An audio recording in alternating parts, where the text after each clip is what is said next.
Could you please clarify,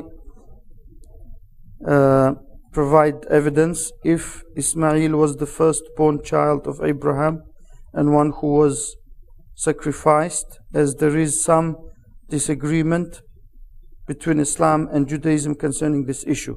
First of all, there is disagreement does not stop there. There is disagreement between some, even within Islam. Some scholars said that Ishaq, Isaac, was the one who was supposed to be sacrificed. Here it says was sacrificed. He was not actually sacrificed, and probably that's what you meant.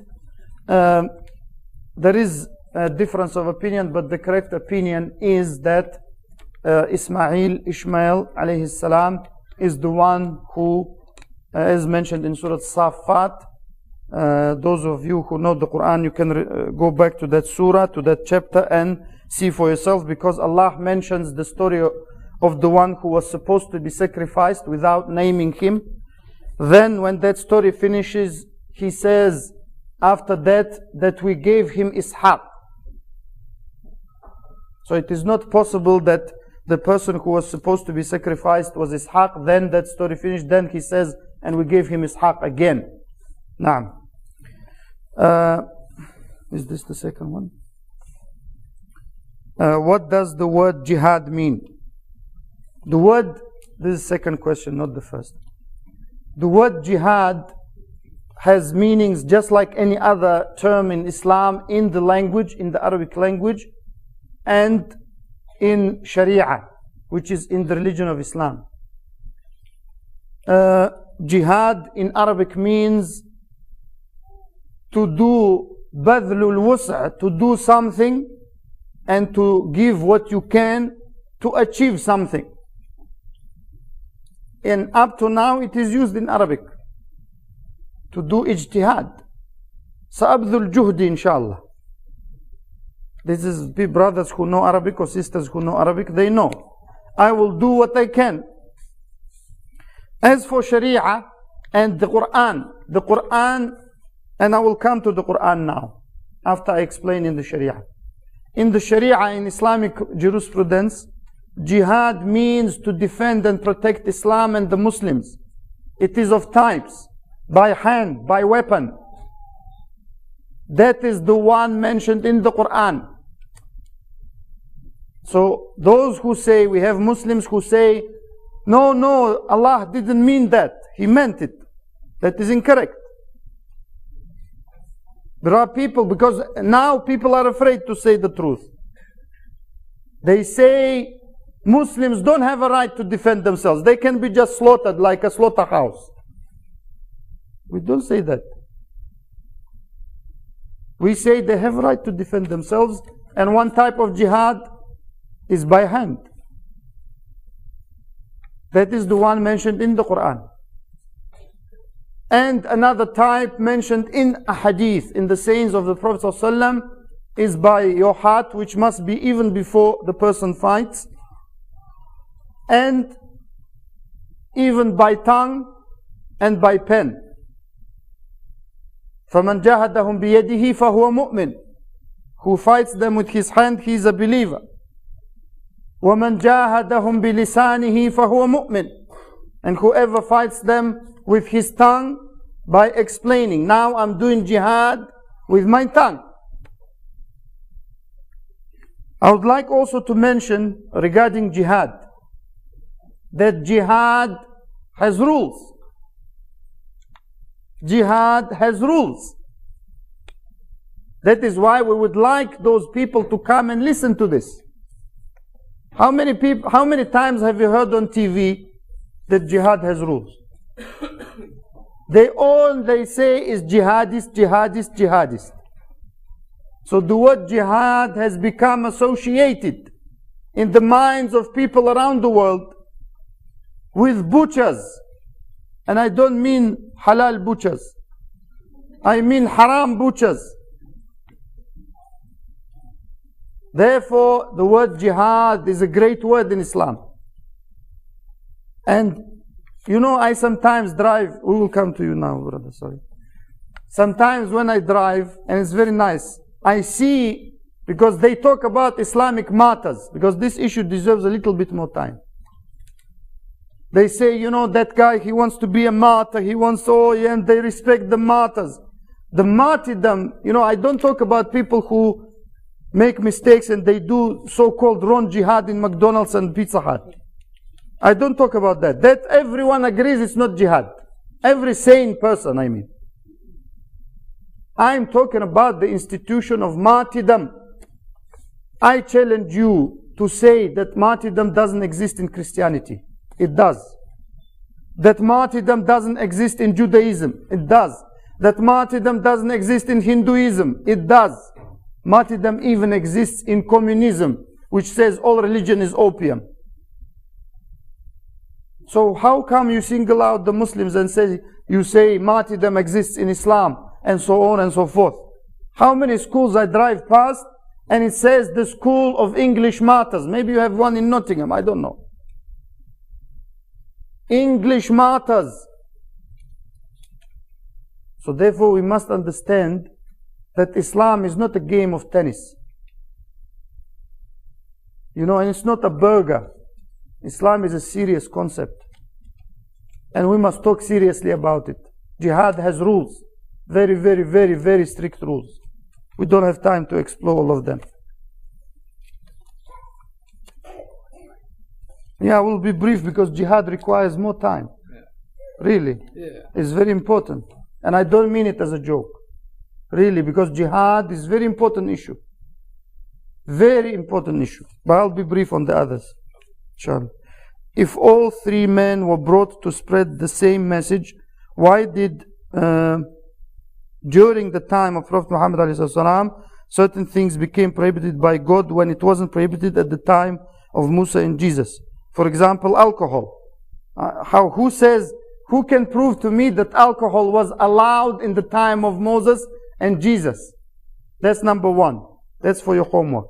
Number two, when I started the lecture, said God does what He wishes. And also the meaning of the saying of the Prophet ﷺ, that our mothers are different and our religion is one, means the main crust is one. So Joseph was allowed to prostrate, do sujood in his time. Not him, but other people were allowed to do it as a sign of respect. In our religion, it's not allowed. So, and the same happened in the religion of Musa and Isa, Moses and Jesus. So, the main message is the same. The details can change. People are often told they should not read the Quran. Very good handwriting, mashallah. The others I was struggling. And in the future, if you want to write a question to anyone, please write in good handwriting. People are often told they should not read the Quran with understanding because Quran is not for the layman. Therefore, people should go to a scholar or imam for understanding. Now, this can be right and wrong, meaning that you must understand everything with the specialist of that field who is accredited by other specialists. So if you want to understand the Quran, you go to people who understand it and follow it. But to say that you cannot benefit from the Quran and you cannot understand it totally, that is also wrong. If a person loves, glorifies and worships God, but does not follow the teachings of Muhammad as he is not a Muslim, but does not commit shirk and follows Musa or Jesus, is he still following the message? As I have met some people that are very much like Muslims, but is a Jew or Christian. This is a very good question. And I hope the answer will be equally good. That depends. Why? Because what in Islam we call Ahlul Fatra. And they are the people whom the message has not reached.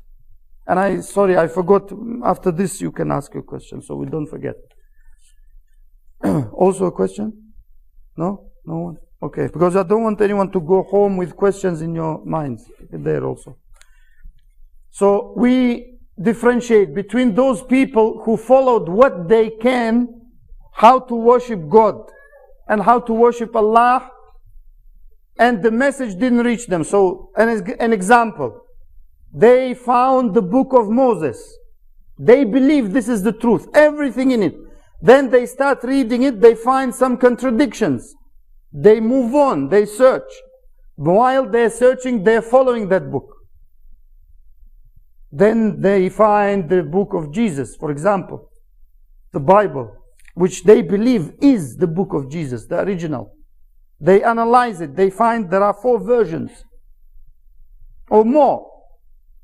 Then they go and they die in that state. They never reach Islam.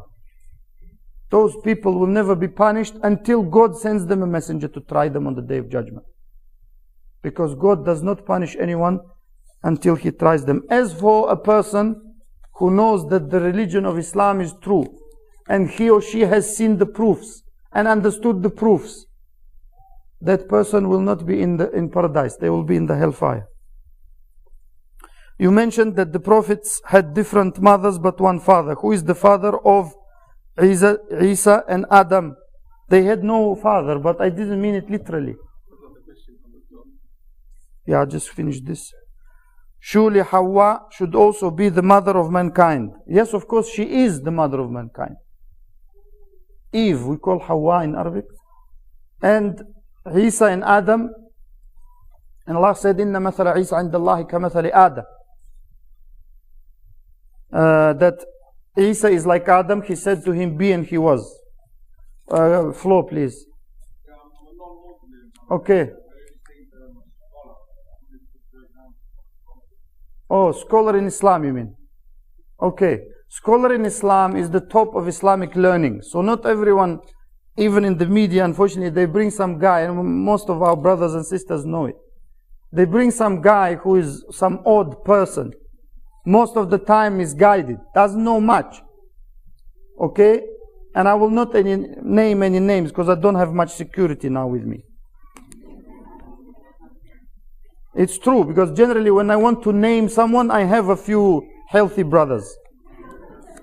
And it's happened to me a few times that I had to take security. But now I don't want to injure anyone, so I don't generally allow others to do it. But I mean, I don't want to name anyone, but they bring someone who we all know probably. Maybe 1% of Muslims, they believe he is a scholar. They say he is a scholar. Scholar in Islam, just like scholar in any other field, and even more so, is a person who spent his whole life, and her, because when we say his, used to be, English, you don't have to say his and her. But this time is crazy. They say, even in speech, you must put her. I studied language. Before I even studied English, I studied Russian as a language.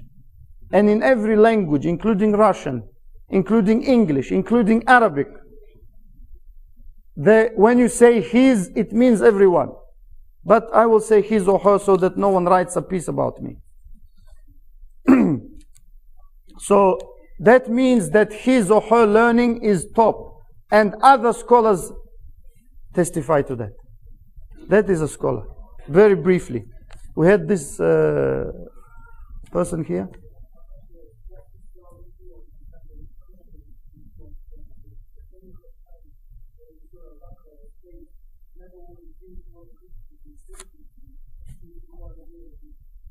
Do you think that is true or not?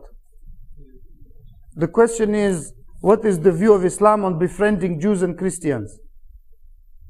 So we say that Jews and Christians who are enemies of Islam, or anyone else for that matter, Hindus or anyone, who are enemies of Islam and Muslims, how can you befriend an enemy? Tell me. I'm asking you, can you befriend an enemy? No, your view, because I want your view.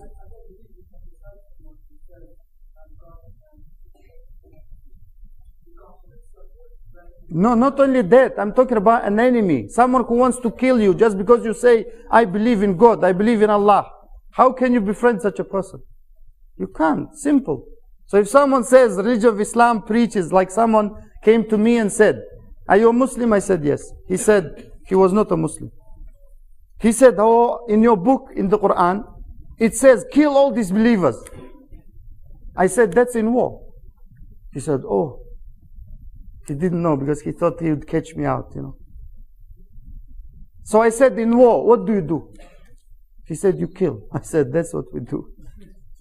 In war, unless you have a peace treaty, that's what you do. You kill or get killed. طيب? Unless you don't know war. يعني everyone knows war. Like one British, I forgot his name, one British general of the past said, it's not patriotism to die for your country. It's patriotism to make the other, he named him, die for his. You see, so Islam is a religion of reality. You know, most people, they live in two things, songs and films. It's true.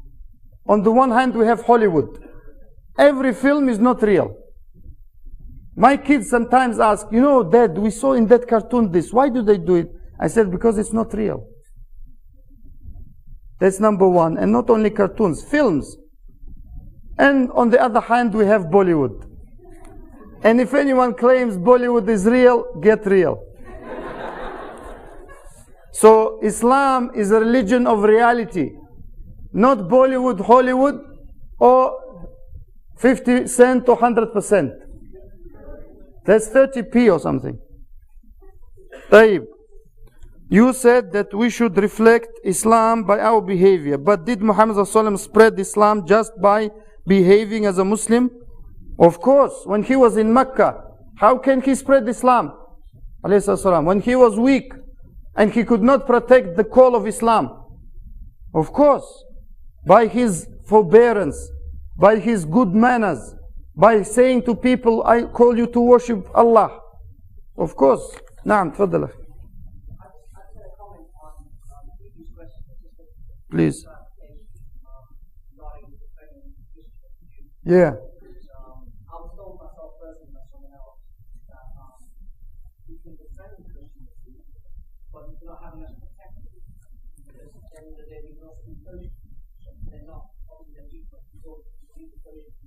That's why I said those of Christians and Jews that are our enemies. Of course, who hate us for our beliefs. And we love them for their beliefs. We cannot love someone who hates us for our beliefs to love them for their beliefs. We cannot have that. But it doesn't mean we treat them badly and we don't have friends from them. Of course not. But that's why Allah said awliya. He didn't say asdiqa. Meaning you treat them very nicely. And also I want to make another point. What is in the heart and what you do are two different things. So your neighbor is annoying you. He plays loud music. He sells drugs. I used to have a neighbor like that. And he thinks he's very cool. So you're totally annoyed. Doesn't mean that you do something in your heart, you're totally annoyed. You're ready to explode.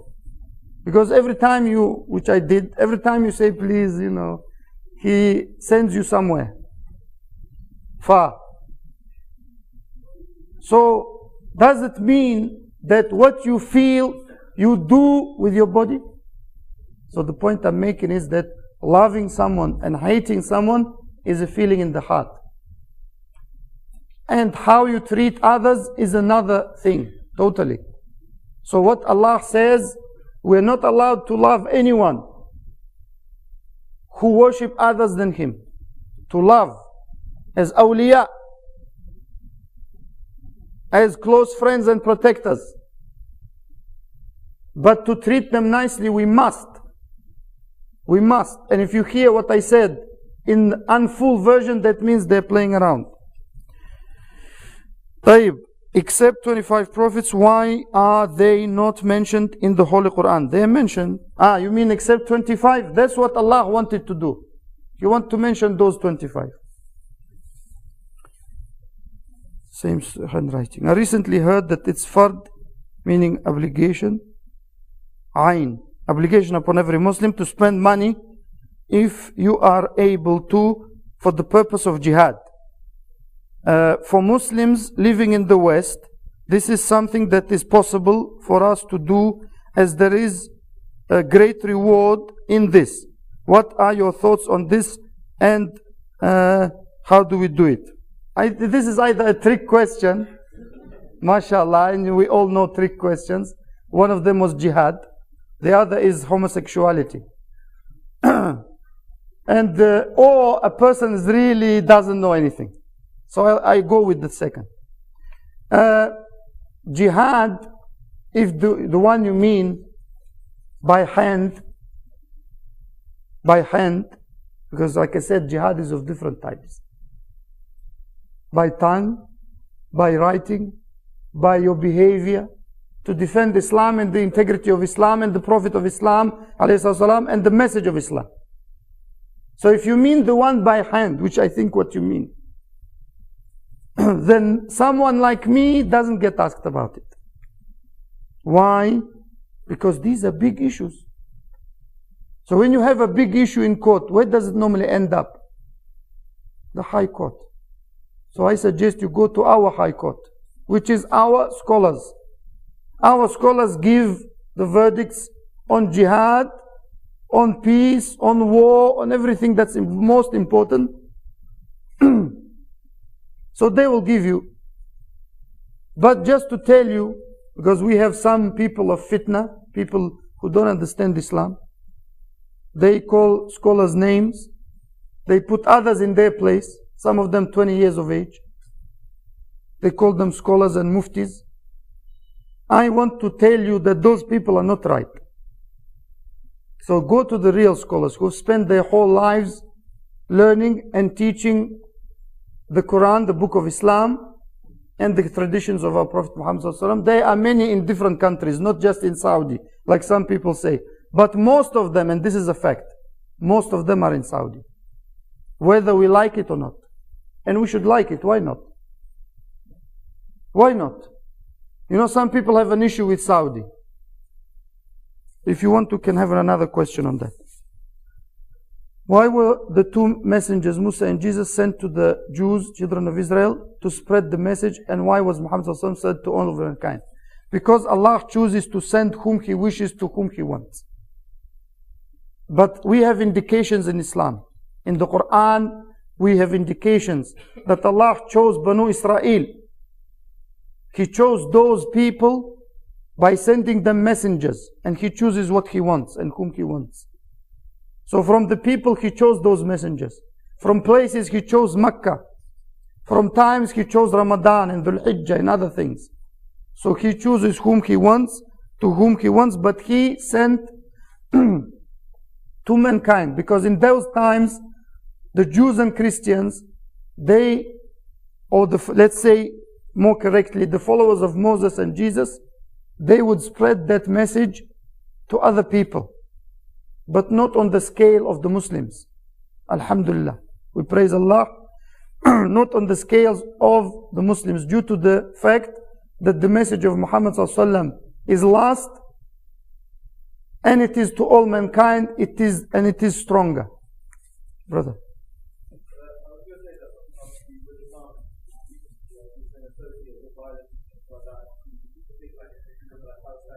Yeah.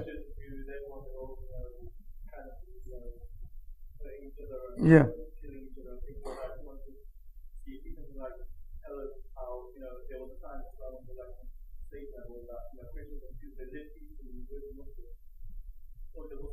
There was a time when some Christians and Jews lived peacefully, and some used to constantly attack the Muslims. That's something we forget. Even now, who is attacking Iraq? I don't know, Hindus maybe. Okay? But I want to say at the same time that the part of history that talks about Islam has been blanked out. How many of you studied history that says the state of Islam or the Islamic Empire? They teach all about some obscure village they found somewhere in Greece. Who cares about them? Who cares? Who remembers them? Oh yeah, they used to do, and they had their God. Okay, so who now? If someone said, "I kill you," or you tell me that village you studied in history, we can be killed. We don't remember. I studied history at school, and then because we used to be taught that the West is the worst. It was very close pronunciation. The West is the worst. Then I came here and I found the same history books. I thought, wow, that's shocking. How can two opposing systems have similar books on history? Meaning lying about certain events, i.e. deleting a massive chunk of history that tells you how good Islam is, and how just Islam is, and how beautiful Islam is. And if you delete that chunk of history, you can bring some people and put them on the screen and paper. And what's the last time you saw a picture of a Muslim thinking? When? Tell me. The everlasting image is someone in Pakistan with his mouth like this and burning something, having a barbecue or something. Wallahi, that's true. When is the last time you saw something good about the Muslims in a paper or on television? Where? Or in any medium? I don't care. You people claim to be objective and have freedom of speech or freedom of abuse. Freedom of speech or freedom of abuse. Because when people abuse Prophet Muhammad ﷺ, it's freedom of speech. Oh, mashallah. When it is time to speak the truth, no, we have someone on the line. I tried to call BBC myself, 5 Live. If anyone listens to 5 Live, the guy trying to get through is me. Because every time I get through, they say, oh, we have to go to this match in Brisbane. I say, wow, it is so important to know the score of this cricket match and not to talk about the truth. Who cares about cricket apart from people who play it? 5 days test cricket. It's test for your sabr. That's why it's called test cricket. It's true, wallahi. They say when you want to talk about, they go to some stupid thing that doesn't matter even. In the scale of things, who cares about Wayne Rooney? Tell me.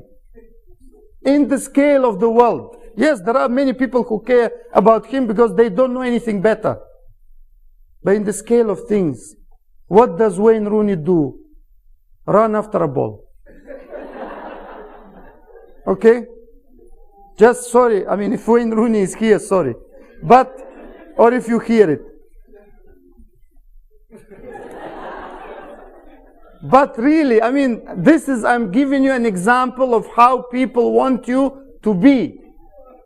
They want you to be, let's talk about football. Don't think about important things. Just run after the ball.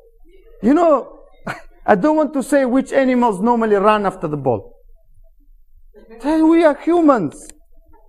We are human beings. We must have other thoughts than just watch some soap. You know, this applies to women mostly. Some Egyptian soap or any other soap or Coronation Street. This is shocking.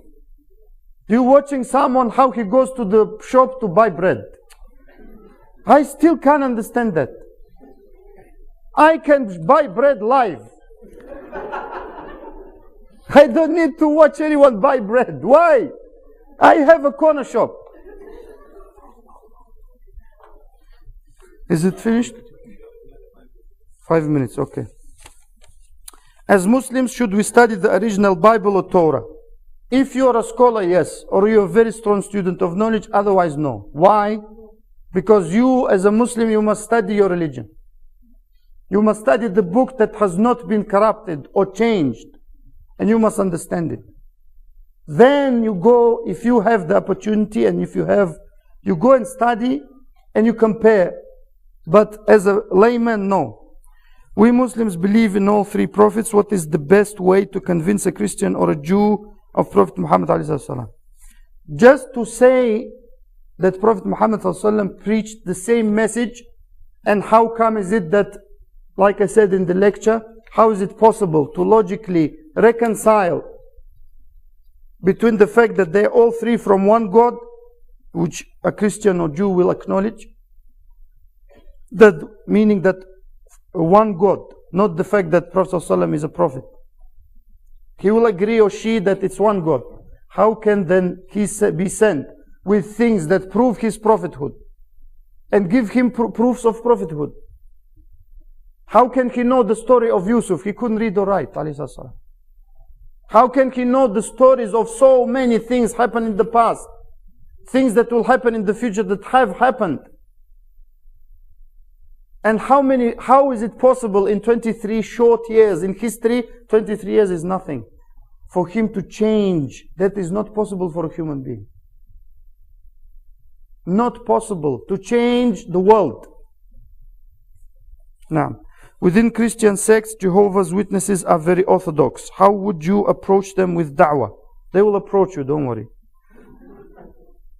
They do not believe, because that's how I wait. Whenever I move somewhere, I wait for them. They will come, and you should talk nicely. You should not. And I had many conversations with them. They do not believe in the Trinity, but believe Jesus is the Son of God. Do you have any experience with them? I have some experience, not much. Just like when they come around, and you should talk like Allah told us in the Quran. You must not be rude. You must have knowledge. You must have manners. Because these are people who Allah didn't tell us to be rude to. He didn't allow us. We do not like what they believe, and we do not accept what they believe. But like I said, there is a difference between what you feel in your heart and how you behave. It's very important. How can we as Muslims try and educate non-Muslims about the deen of Islam and in the face of Western propaganda? This is generally now done on the level of individuals. If we can do something on the level of society or organization, that's great. But most of the time we will not be allowed. Because when it comes to Muslims, there's no freedom of speech. That's the reality. But we can do it, and there is no access to any medium, generally. But we can do it as Muslims, as individuals, on the individual level. And if we have knowledge with those conditions about the big things, if someone asks us about some small things, we can answer, which we know. But about the big things, we must have knowledge. And we must implement that knowledge. And if we do things only for God, only for Allah, which in Arabic we call ikhlas, and we follow the way of the Prophet Muhammad ﷺ, you will see amazing things. What is your advice for Muslims who have no believers as friends, those who are there or are not? Something influences. Anyway, someone who has non-Muslims as friends, just like a Muslims as friends. If they are good, keep them. If they are bad, get rid of them. There is no difference between Muslim or non-Muslim in that. Because good non-Muslim friend will follow that what I wanted to write there, which is they will accept Islam. Even if they don't. The Prophet Muhammad ﷺ, he used to have some people who fight him. That's what people don't say. Fight him. They intend to kill him. And he still behaves nice to them. And he gives them. And he gives them until they can't resist that anymore. And they become Muslim. Even if they don't become, they will at least think good of Muslims. Show them and tell them straight that what you see and hear in the media is propaganda. And believe me, I know, I'm from the former Soviet Union. Propaganda, just lies. So tell them that. And the real Muslims, just look at real Muslims. How many of them go around burning American flags? How many of them go around Nottingham shouting like idiots? What is this? This is totally wrong image. Just do it, like I said, on the individual level. And if they are good, you know, everyone knows good friends. If you have a Muslim who is totally bad, how can you have him as a friend? You can't. So there's no really difference in the companions you keep, but you must befriend those who understand Islam, who implement Islam, and believe me, those are very few. Because in every neighborhood, your neighbor is not necessarily your friend. Even your relative, whatever religion you are, not all your relatives are your friends.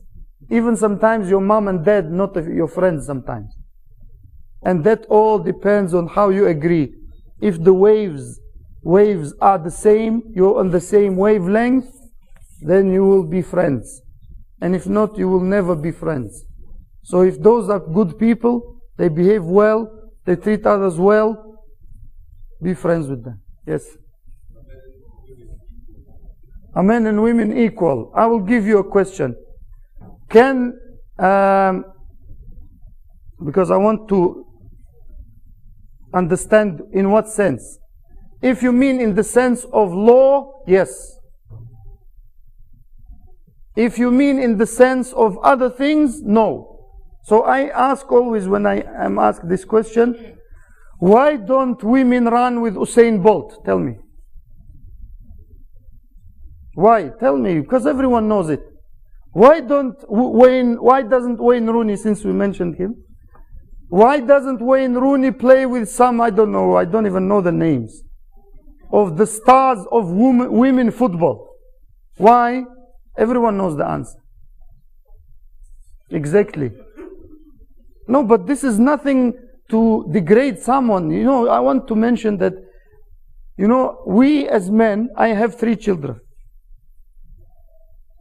And I cannot tolerate them like my wife. True. And probably people who have children know that normally when a child is born, suddenly we have an office outside where we spend times when it's noisy inside. You know, so there is a difference between men and women. Why? For a reason. So for example, a snail. A snail is not like a rabbit, but there is a purpose why a snail is slow. There is a purpose why white men can't jump. I tried it. I challenge any white man to outjump a black man. I don't care who you are. Also, I was thinking, what are black men bad at? And I thought swimming maybe. They can't swim, you know, as a general rule. But just, you know, for you to think, for everyone there is a purpose in life. So for women there is one job. For men there is another job. When women try to be men, that's a problem. When men try to be women, that's disgusting.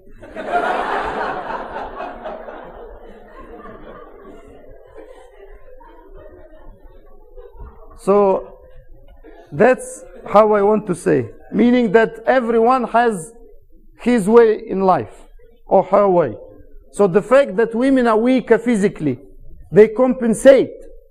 And it's true. They compensate in other things. So that emotional, you know, if someone says men and women are the same, I always give one example and I will finish with that. I say just go shopping. Go shopping and see how men shop and how women shop. Before that, count how many shops there are for men and how many for women. So those who lie and say men and women are the same in everything, they build more shops for women for some reason. That's a fact. We deal in facts. That's a fact. Because when I go, I can't even find a shop for men. Just I find one department somewhere, and then I have to look 15 minutes for the trousers or something. But for women, you can't get rid of them. Meaning of the clothes.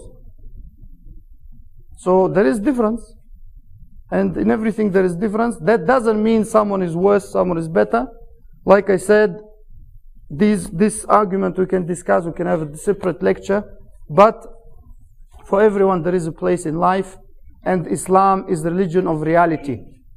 And Islam is the religion of all prophets. And I want to finish with the ayah in Surah Al-Imran, which Prophet Muhammad ﷺ used to recite sometimes in his prayers, and of course it's in the Quran. And that ayah says, I wrote it down, and it says, قل يا أهل الكتاب تعالوا إلى كلمة سواء بيننا وبينكم. say to the people of the scripture, come to a just word between you and us. Allah na'buda illallah. That we worship no one but Allah, but God, whom you believe as well. And we don't associate, وَلَا نَشْرِكَ بِهِ شَيْءٍ. And we don't associate anything with Him. وَلَا يَتَّخِذَ بَعْدُنَا بَعْدًا أَرْبَابًا مِن دُونِ اللَّهِ. And some of us don't take others as lords, because some people want to be worshipped. And we want to call everyone to that. And that's how I finish. Thank you for listening, and it has been a pleasure to be with you. Thank you very much.